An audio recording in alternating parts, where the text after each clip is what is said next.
ইসলামী শ্রমিক আন্দোলন বাংলাদেশ কর্তৃক আয়োজিত মে দিবস উপলক্ষে আজকের এই শ্রমিক সমাবেশের সংগ্রামী সভাপতি, আজকের প্রধান অতিথি, ইসলামী আন্দোলন বাংলাদেশের সংগ্রামী সিনিয়র নায়েবে আমির,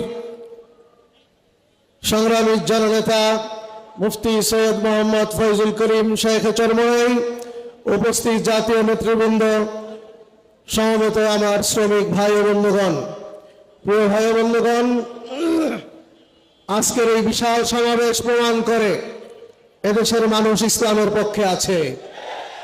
আজকের সমাবেশ প্রমাণ করে এদেশের মানুষ ইসলামী শরিয়াকে পছন্দ করে। আজকের সমাবেশ প্রমাণ করে এদেশের মানুষ তাদের সমস্যার সমাধানের জন্য ইসলামী শরিয়াকেই তারা বুকে ধারণ করে সামনে এগিয়ে যেতে চায়। প্রিয় ভাইয়ের আমার, শ্রমিক নিয়ে অনেক কথা হয়েছে। আপনারা জানেন, শ্রমিক ছাড়া আমাদের মাথার উপরে মেট্রো রেল হয় নাই, শ্রমিক ছাড়া আমাদের পায়ের নিচের রাস্তা হয় নাই, শ্রমিক ছাড়া আজকের মঞ্চ আর স্টেজ হয় নাই। কাজেই শ্রমিকের মর্যাদা আমাকে অবশ্যই দিতে হবে।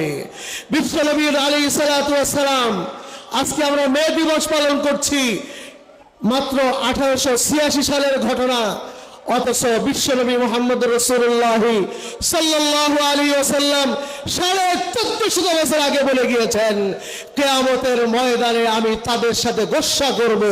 3 শ্রেণীর মানুষ, তার মধ্যে এক শ্রেণী ওই ব্যক্তি যারা শ্রমিককে খাটায় অথচ তার মজুরি তারা প্রদান করে না।